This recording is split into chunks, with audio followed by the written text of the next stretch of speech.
culture and traditions. Dussehra, also known as Vijayadashmi, holds a special place in our hearts as it signifies the victory of good over evil, such as Lord Rama victory over Ravana and Goddess Durga victory over Mahishasur.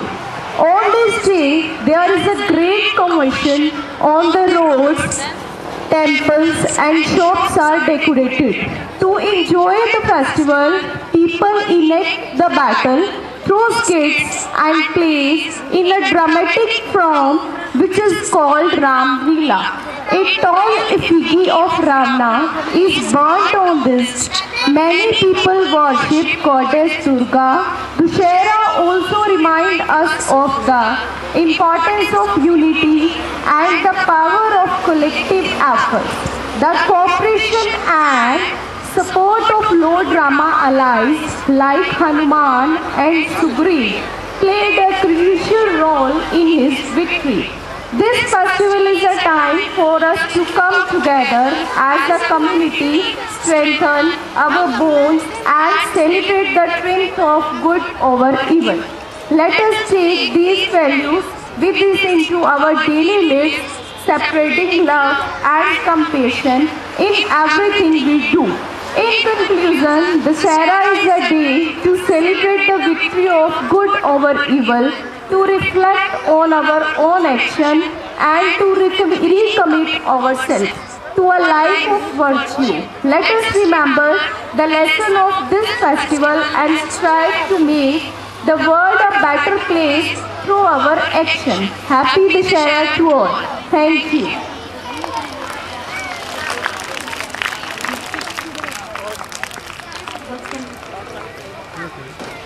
A big welcome of Sonam sir. Clap for Sonam sir. And Vice President sir, Mr. Desraj. Clap for her. A big round of for everyone.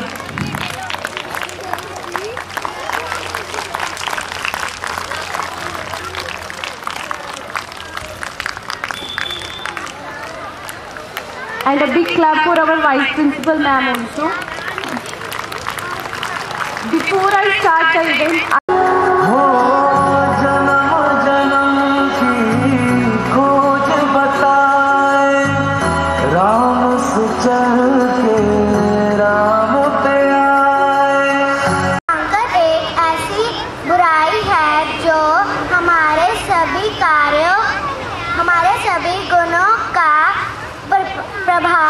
खत्म कर देता है, इसे जल्दी से जल्दी छोड़ दें। दूसरों की भावना प्रति संवेदना एक चयन है और उस चयन को हमें मिटाना चाहिए। Thank you. दावा एक सिखाई देने वाला शिक्षक है जो हमें अपनी गलतियों को सीखने का मौका देता है। Thank you. को खतरे में डाल सकता है क्योंकि यह हमें अहमियत की ओर नहीं बढ़ने देता। भारत के सपुत्रों सपुत्रियों, कभी हिम्मत मत हारना, निराश मत होना, अगर असफल भी रहे तो हताश मत होना। थैंक्स। क्रोध से मूर्खता उत्पन्न होती है, मूर्खता से सोचने समझने की शक्ति नष्ट होती है, बुद्धि नष्ट होने से इंसान स्वयं ही नष्ट हो जाता है। थैंक्स। बुद्धिमान लोग कभी बात बात पर क्रोधित नहीं होते और क्रोधित लोग कभी बुद्धिमान नहीं होते। थैंक्स। डर से डरो मत, डर को मिटाओ और आगे बढ़ जाओ। Thank you. जलिसी, जिनको आंखों पर उपहार का पर्दा पड़ता हो, उनको किसी के गुण और अपने अवगुण का पता नहीं लगता। Thanks. Well done students, go back to your seats. Thank you. Dussehra उत्सव के अंतर्गत आयोजित आज इस कार्यक्रम के इस मंच से रामलीला का मंचन छात्रों द्वारा किया जाएगा। हमारे परम आदरणीय अध्यक्ष महोदय, उपाध्यक्ष महोदय और प्रबंधक वर्ग, मुख्य अतिथि जो इस कार्य की विशेषता प्रदान कर रहे हैं, आप सभी को मैं नमन करती हूँ। रामायण एक संस्कृत महाकाव्य है जिसकी रचना महर्षि श्री वाल्मीकि जी ने की थी। हिंदू धर्म में रामायण का एक महत्वपूर्ण स्थान है जिसमें हम सबको रिश्तों के कर्तव्यों को समझाया गया है। रामायण महाकाव्य में एक आदर्श पिता, आदर्श पुत्र, आदर्श पत्नी, भाई, मित्र और आदर्श राज्य को दिखाया गया है। इस महाकाव्य में भगवान विष्णु के राम अवतार को दर्शाया गया है। तो आइए दोस्तों, आगे हम बालकांड की तरफ बढ़ते हैं। सरयू नदी के किनारे कौशला नाम का राजा था जिसकी राजधानी अयोध्या थी, जिसके राजा का नाम दशरथ था, जिनकी 3 पत्नियां थीं। उनकी पत्नियों के नाम कौशल्या, कैकेयी और सौमित्रा थे। राजा दशरथ के घर 4 पुत्र पैदा हुए। मंगल भवन अमंगल हारी, द्रवहु सुदशरथ अजर बिहारी। राम सिया राम, सिया राम जय जय राम। राम सिया राम, सिया राम जय जय राम। उन चारों भाइयों के नाम राम, भरत, लक्ष्मण और शत्रुघ्न थे और वो दिव्य शक्ति से परिपूर्ण और यशस्वी थे। जब प्रभु श्री राम 16 वर्ष के हुए तब एक दिन ऋषि विश्वामित्र राजा दशरथ के पास आए और अपने यज्ञ में विघ्न उत्पन्न करने वाले राक्षसों के आतंक के बारे में बताया। ऋषि विश्वामित्र की बात सुनकर राजा उनकी सहायता के लिए तैयार हो गए। गुरु ने इस कार्य के लिए राम और लक्ष्मण का चयन किया। राम और लक्ष्मण विश्वामित्र के साथ आश्रम गए, उनके यज्ञों में विघ्न डालने वाले राक्षसों का नाश किया। इससे ऋषि ने प्रसन्न होकर श्री राम और लक्ष्मण को अनेक दिव्य अस्त्र प्रदान किए, जिससे आगे चलकर श्री राम ने राक्षसों का नाश किया। मिथिला नरेश जो निसंतान थे, जब वो खेत में हल जोत रहे थे तो उन्हें एक बच्ची की प्राप्ति हुई। वह बच्ची को अपने महल में ले गए और उन्होंने अपनी बच्ची का नाम सीता रखा। जब सीता विवाह योग्य हुई तो राजा जनक ने स्वयंवर में शिव का धनुष उठाने और उस पर प्रत्यंचा चढ़ाने की शर्त रखी। सीता के गुण और सौंदर्य की चर्चा चारों ओर फैल चुकी थी। स्वयंवर की बात सुनकर सभी राजा दूर दूर देशों से आने लगे। गुरु विश्वामित्र जी भी श्री राम और लक्ष्मण के साथ सीता स्वयंवर में पहुंचे। स्वयंवर में सभी राजा धनुष उठाने लगे लेकिन उठा ना पाए। राजा जनक बहुत चिंतित हुए। उन्होंने गुरु से कहा कि गुरुवर, मेरी चिंता को दूर कीजिए। और ऋषि विश्वामित्र ने राम से इस धनुष को उठाने के लिए कहा। प्रभु राम गुरु को प्रणाम करके उठे और उन्होंने आसानी से धनुष उठा लिया और प्रत्यंचा चढ़ाने लगे तो धनुष टूट गया। राजा जनक की इस शर्त के अनुसार सीता का विवाह श्री राम से हुआ। तो आइए दोस्तों, अब बढ़ते हैं अयोध्या कांड की ओर। श्री राम और सीता के विवाह को 12 वर्ष बीत गए थे। राजा दशरथ वृद्ध हो चुके थे। वो अपने बड़े बेटे राम को सिंहासन पर बैठाना चाहते थे। ये बात मंथरा ने सुनी और उन्होंने अपनी रानी कैकेयी को बताई। कैकेयी अपनी दासी मंथरा के बहकावे में आ गई और राजा दशरथ से 2 वचन मांगने लगे, जो राजा दशरथ ने कई वर्ष पहले कैकेयी को देने का वचन दिया था। कैकेयी ने अपने पहले वचन में राम को 14 वर्ष का वनवास और दूसरे वचन में अपने पुत्र भरत को राजा बनाने का वचन लिया। राजा दशरथ बहुत दुखी हुए। ना चाहते हुए भी राजा ने अपने प्रिय पुत्र को बुलाकर वनवास जाने के लिए कहा। राम ने बिना कोई विरोध किए उनका आदेश स्वीकार कर लिया। सीता और लक्ष्मण को जब पता चला तो उन्होंने भी साथ जाने का आग्रह किया। भरत को जब इस बात की घटना का पता चला तो भरत बहुत दुखी हुए और उन्होंने सिंहासन पर बैठने से मना कर दिया और वो अपने भाई राम को ढूंढते हुए वन में चले गए। वन में जाकर भरत राम, लक्ष्मण और सीता से मिले और उनसे वापस लौटने का आग्रह किया।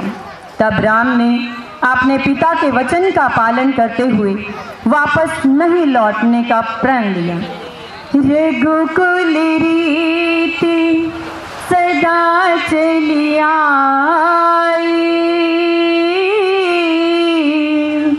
प्राण जाए पर वचन न जाई। राम सिया राम, सिया राम जय जय राम। राम सिया राम, सिया राम जय जय राम। तब भरत ने प्रभु राम की पादुका वापस लाकर उन्हें ही राज सिंहासन पर रख दिया। अब हम बढ़ते हैं अरण्य कांड की ओर। भगवान राम के वनवास को 13 वर्ष बीत गए थे। वनवास का अंतिम वर्ष चल रहा था। वे तीनों गोदावरी नदी के किनारे जा रहे थे। पंचवटी की जगह माता सीता को पसंद आई। भगवान ने अपनी पत्नी सीता की बात मानकर वहां पे अपनी कुटिया बनाई और वहां पर रहने लगे। जंगलों में एक दिन शूर्पणखा वहां पहुंची और उसने राम को लुभाने का प्रयास किया, जिसमें वह असफल रही। उसने सीता को मारने का प्रयास किया तो लक्ष्मण ने नाक और कान काट दिए। जागी रही भावना जैसी,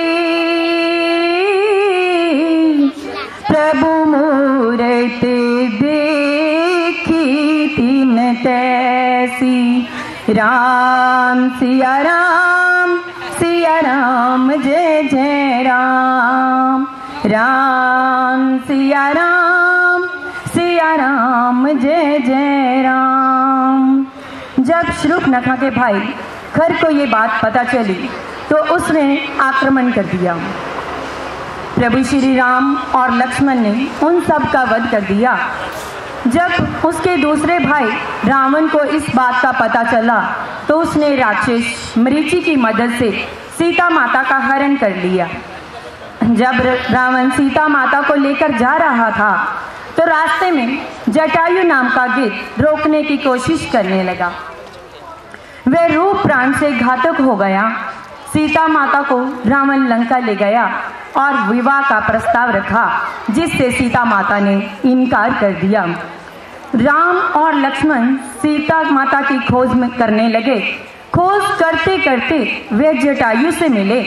जटायु ने बताया कि रावण को सीता माता को रावण हर ले गया। जब वे सीता माता को ढूंढते हुए जा रहे थे तो उनकी भेंट शबरी से हुई। उन्होंने सुग्रीव और हनुमान तक पहुंचाया। तो दोस्तों, आगे हम किष्किंधा कांड की ओर बढ़ते हैं। भगवान वहां वानरों से मिले। उनमें सबसे बलशाली हनुमान थे। वहां उनकी भेंट हनुमान और सुग्रीव से हुई। तो सुग्रीव ने अपने भाई राजा बलि को मारने के लिए श्री राम से कहा और साथ में ये वादा किया कि हम सीता माता को खोजने में आपकी सहायता करेंगे। तो प्रभु श्री राम ने राजा बलि का वध किया और सुग्रीव को किष्किंधा का राजा बना दिया। सुग्रीव ने वानरों को चारों दिशाओं में सीता माता की खोज के लिए भेज दिया। वहां वानरों की भेंट जटायु के बड़े भाई संपाति से हुई, जिसने बताया कि माता को रावण लंका में ले गया है। तो दोस्तों, अब हम बढ़ते हैं सुंदरकांड की ओर। हनुमान जी ने विशाल रूप धारण किया और विशाल समुद्र को पार कर लंका पहुंच गए और वहां लंका में माता को खोजने लगे। तो माता अशोक वाटिका में मिले, जहां पे बहुत सी राक्षसी माता सीता को रावण से विवाह करने को बाध्य कर रही थी। उनके चले जाने के बाद हनुमान माता सीता से मिले और प्रभु राम की अंगूठी देकर राम भक्त होने की पहचान कराई। माता सीता ने पहचान में चूड़ामणि दी। माता से आज्ञा लेकर हनुमान वहां से चले गए और अशोक वाटिका के वृक्ष को उखाड़ कर फेंकने लगे और रावण के पुत्र अक्षय कुमार को मार दिया। हनुमान को बंदी बनाकर मेघनाथ रावण की सभा में उपस्थित हुए। हनुमान जी रावण को समझाते हैं कि वे माता को राम जी को लौटा दें। इतना सुनते ही रावण गुस्से में आकर हनुमान जी की पूंछ में आग लगा देते हैं। पूंछ में आग लगाने का आदेश दिया तो पूंछ में आग लगते ही हनुमान जी एक महल से दूसरे महल पूरी लंका नगरी में आग लगा देते हैं और वापस किष्किंधा पहुंच जाते हैं। वहां पहुंचकर प्रभु को सूचना देते हैं। तो दोस्तों, अब हम बढ़ते हैं लंका कांड की ओर। लंका कांड में भगवान राम को जब सीता माता की सूचना प्राप्त होती है, भगवान राम लक्ष्मण समुद्र किनारे पहुंचते हैं। राम की भेंट विभीषण से होती है, जो लंका की पूरी जानकारी प्रभु श्री राम को देते हैं। नल, नील और वानरों की सहायता से राम सेतु का निर्माण किया और उसके बाद प्रभु राम की सेना लंका पहुंचती है। वहां राम और रावण की सेना में भीषण युद्ध होता है। लंका की भूमि में चले तीर कमान, लंका की भूमि में चले तीर कमान, हरि का वह रूप था कैसे जाता हार, हरि का वह रूप था कैसे जाता हार, हारा था रावण और जीते थे श्री राम, और जीते थे श्री राम। तो राम वहाँ रावण का वध होने के बाद विभीषण का राज तिलक करते हैं और उसको राजा घोषित करते हैं। सीता माता से मिलने के बाद प्रभु श्री राम सीता माता को अग्नि परीक्षा देकर अपनी पवित्रता साबित करने को कहते हैं, क्योंकि भगवान फैली गलत अफवाहों को गलत साबित करना चाहते थे। जब सीता माता अग्नि में प्रवेश करती हैं तो उन्हें कोई नुकसान नहीं होता। श्री राम, सीता और लक्ष्मण वनवास की अवधि समाप्त कर अयोध्या लौट जाते हैं। अयोध्या में बड़े ही हर्ष उल्लास के साथ भगवान राम का राज्याभिषेक होता है। इस तरह राम राज्य की शुरुआत होती है। बोलिए सियापति रामचंद्र भगवान की जय श्री राम, जय श्री राम। तो अभी आपने रामायण का सार सुना, तो इससे आपको क्या शिक्षा मिलती है? तो कोई बताएगा आप में से? नंबर 2, माता पिता की प्रत्येक आज्ञा का पालन करना चाहिए। इसकी शिक्षा हमें मिलती है कैसे सौतेले भाइयों के साथ एकजुटता के साथ रहते हैं, किस तरह एक पति को अपनी पत्नी की रक्षा करनी चाहिए और एक पत्नी को अपने पति के लिए समर्पित रहना चाहिए। इससे बुराई पर अच्छाई की जीत की शिक्षा मिलती है, सत्यमेव जयते की शिक्षा मिलती है। जय श्री राम, जय Shri Ram. Thank you. Now I would like to call respected Principal Sir for sharing his view on secret evening. A big clap for our Principal Sir.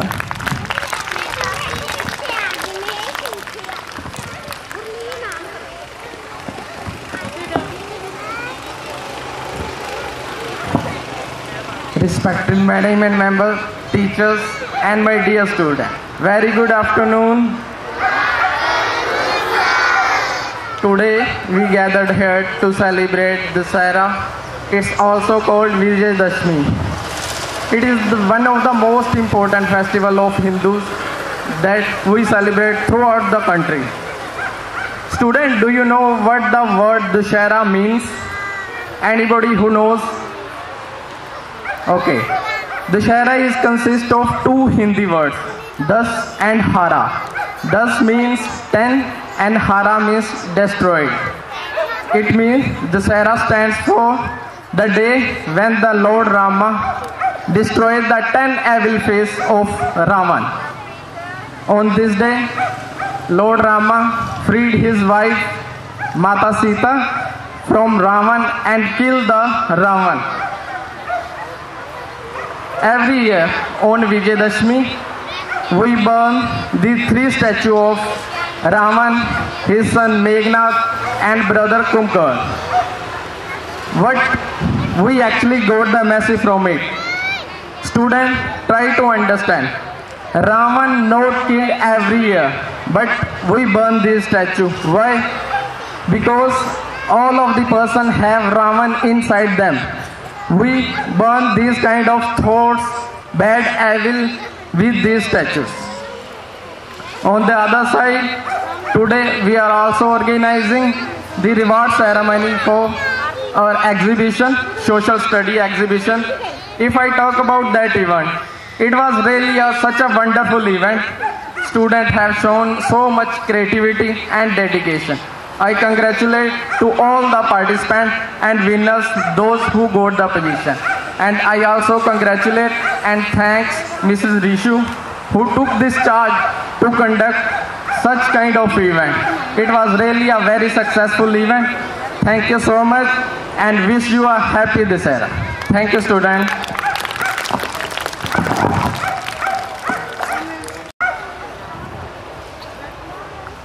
Now we are going to start the award ceremony of SST exhibition. We saw live models, charts, working models.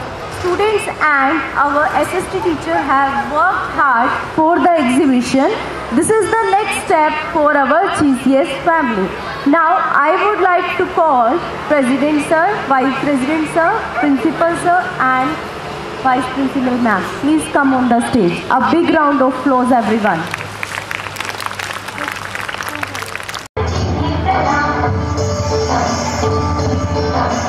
Ram Lakshman Bharat Shatrughan भाई थे वो 4, मिलजुल कर रहते थे उनमें था बहुत ही प्यार।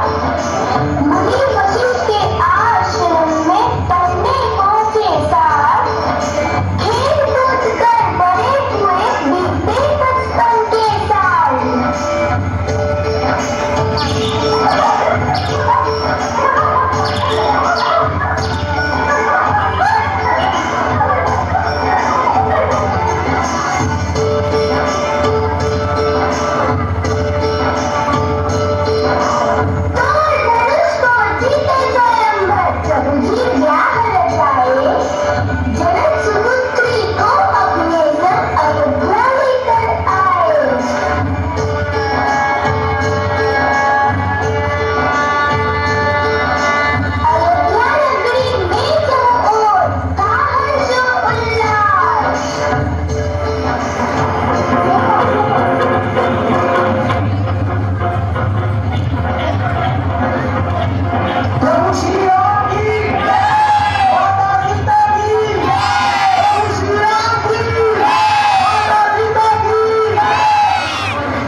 घर के अंदर से ही भिक्षा देंगी, बाहर आकर भिक्षा लीजिए देवी, अन्यथा मैं जा रहा हूं।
सभी सामने देखो।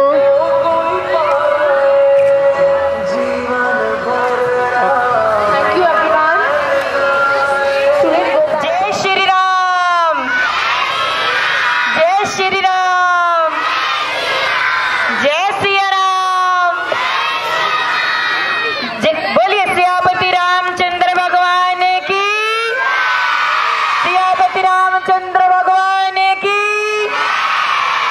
जय श्री राम, जय श्री राम, जय श्री राम, जय श्री राम, जय श्री राम।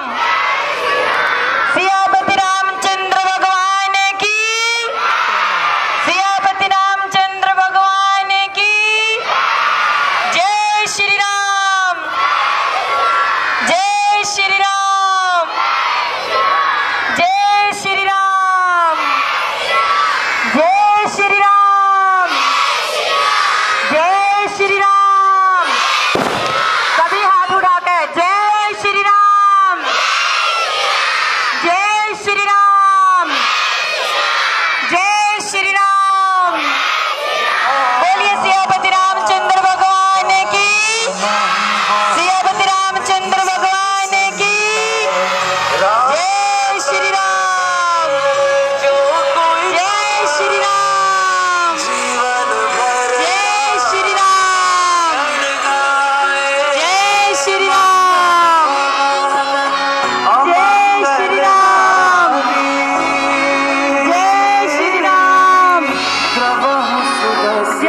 श्री राम, जय श्री राम। बोलिए सियापति रामचंद्र भगवान की, सियापति रामचंद्र भगवान की, जय Shri Ram.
She prepared a model of geostationary. And second position of Ekam Noor of 7th standard class. Now, third position got Vansh Kamboj of 7th standard. He prepared a model of solar system. A big clap for Gurnadhar. A big applause, everyone. She is very hardworking and dedicated teacher. She is passionate about her a big round of applause of our assistant.